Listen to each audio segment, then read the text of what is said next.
Most men are raised on a myth, a fairy tale about unconditional love, about women who will stay forever if you are just nice enough, loyal enough, or emotionally available. But this illusion shatters in the real world, where a man's stagnation is met not with empathy, but with quiet withdrawal, diminishing passion, or sudden betrayal. What most men call heartbreak is not always personal. It is hypergamy in action. Beneath her loving gaze is a spiritual radar, constantly searching for direction, progress, and power. And when that radar detects weakness, hesitation, or decay, it signals, leave. Not out of malice, not even out of selfishness, but out of evolutionary necessity. Hypergamy is not a flaw in women. It is not manipulation. It is the sacred algorithm that ensures life continues to climb. Biologically, it compels women to seek the highest value man available, physically, financially, emotionally, or spiritually. But on a deeper level, it is the feminine testing the truth of the masculine. Not just, is he strong, but is he rising? Is he living with vision, leading with clarity, and moving with conviction? Or is he crumbling under comfort, seeking validation, waiting to be chosen like a child in need of a mother's affection? You see, a woman's love is rarely static. It flows in the direction of masculine certainty. And when that current dies, so does her desire. She doesn't love you because you're you. She loves you because of what you embody, your direction, your depth, your presence. The moment you betray your mission, your energy dulls. The moment you become emotionally dependent on her, she loses the very polarity that drew her in. Women are not attracted to helplessness wrapped in affection. They may appreciate it briefly, but they don't surrender to it. What arouses them is the man who doesn't need them, but still chooses them. The man who walks with purpose so strong that her storms cannot sway him. Because deep down, she doesn't want to lead. She wants to let go. But she can only release when she senses that your leadership is real and your path is divine. This is why women test, not because they are cruel, but because they are conduits of chaotic refinement.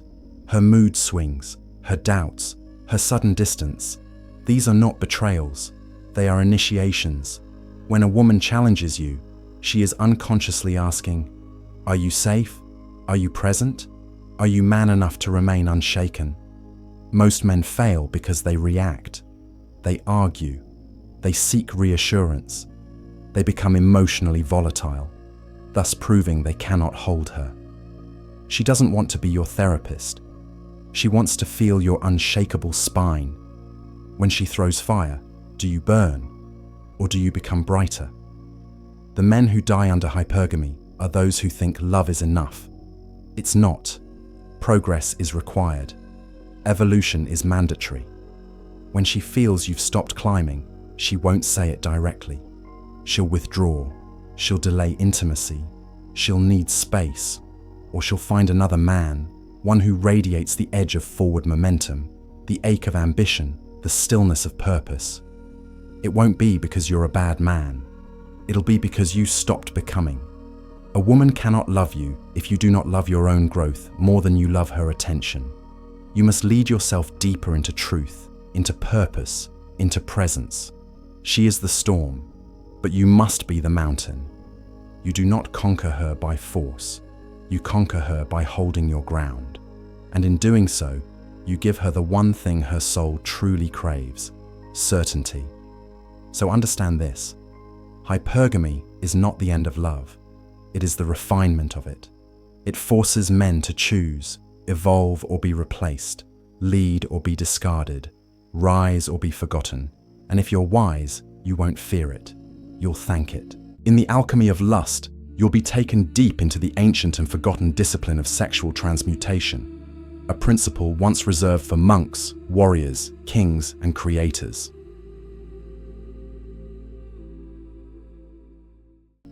Because her inability to love a stagnant man is the very pressure that can forge you into the warrior you were born to be.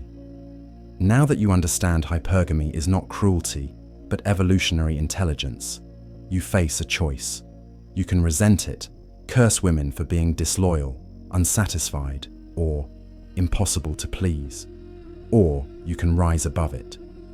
Transcending hypergamy does not mean defeating it. It means becoming the kind of man who no longer fears it. A man so anchored in his purpose, so fulfilled in his solitude, and so unshakable in his center, that no woman's storm can drag him from the mountain of his mission. Hypergamy selects, but it does not define the high-value man. You define yourself through discipline, vision, and direction. Stop trying to win her love. Become the force she cannot outgrow. Most men today are obsessed with becoming chosen, desperate to be enough for a woman, hoping their loyalty or niceness will be rewarded. But women are not loyal to comfort. They are loyal to momentum. She is not seeking safety from the world. She's seeking safety within you. That is why she tests. That is why her love is conditional. Because she wants to give you her body, her heart, her devotion, but only if you prove that her surrender is safe in your strength. You must become a man of directional depth. That means your mission, your spiritual, creative, or professional calling must come before her, not out of neglect, but out of necessity.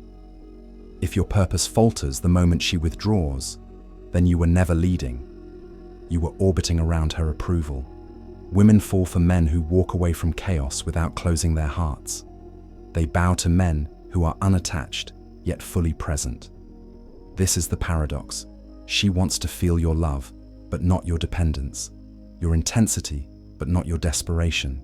Your power, but not your control. When she is distant, do not chase. When she provokes you, do not defend. When she weeps or rages or retreats, feel it all, but remain still. Stillness is not weakness, it is containment. And in that stillness, she will either return, magnetized by your depth, or she will leave, and the right woman will find you standing exactly where you were meant to be. Because the truth is, a woman cannot out-hypergamize a man who serves something higher than her. A man who walks with God, vision, and purpose cannot be replaced, because he was never clinging to her in the first place. So the answer to hypergamy is not tactics, it's transcendence. Don't try to trick her into staying. Become the version of yourself she'd never want to leave, not through game, but through growth, not through manipulation, but through mastery. Become a man who is complete with or without her, but better with her. That is the man she worships. That is the man she tests for years, but never leaves. Because he doesn't just offer her comfort, he offers her transformation. In this way, hypergamy becomes your ally. It sharpens you. It removes your laziness.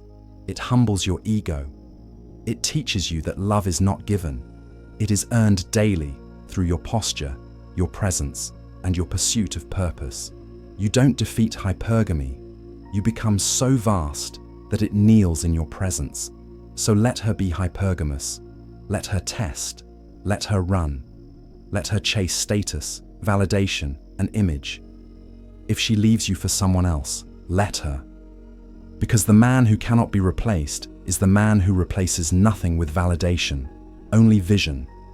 And the woman who is wise, awakened, and feminine in spirit will recognize him not by his charm or wallet or looks, but by his stillness, his direction, and the way her feminine soul melts in the gravity of his grounded fire. Hypergamy is not a curse upon modern man.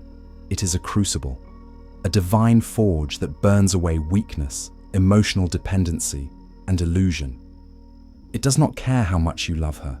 It does not care how loyal you were. It only cares who you are becoming. The feminine is not your reward. It is your mirror. And when that mirror reflects a man who has abandoned his mission, it turns cold.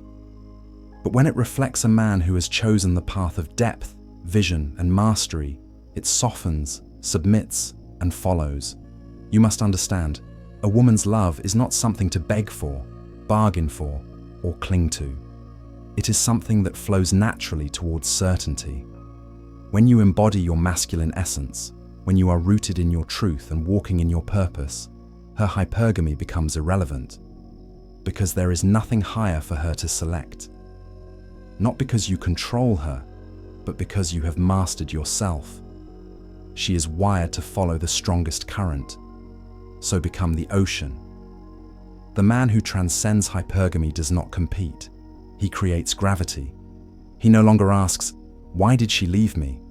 Instead, he asks, "What part of me needed her to stay?" He no longer seeks validation in her affection. He finds it in the fire of his own growth. In this way, hypergamy becomes a sacred filter, not to punish, but to reveal the men who are truly undeniable.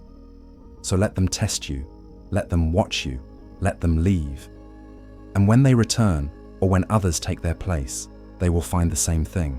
A man who has risen above the storm, not because he fought it, but because he became the sky. Thus remember, we are Indeceptor. Becoming Indeceptor is the code they never wanted you to learn. A psychological war map for men, forbidden teachings fused with modern strategy for influence, dominance, and self-mastery. If you want peace, prepare for war. The Indeceptor Archive is the complete vault. Every lesson, every revelation, every psychological blueprint I've ever recorded, handcrafted to help you break chains, build discipline, and become undefeatable in a world built to deceive men. No ads, no algorithms, no distractions.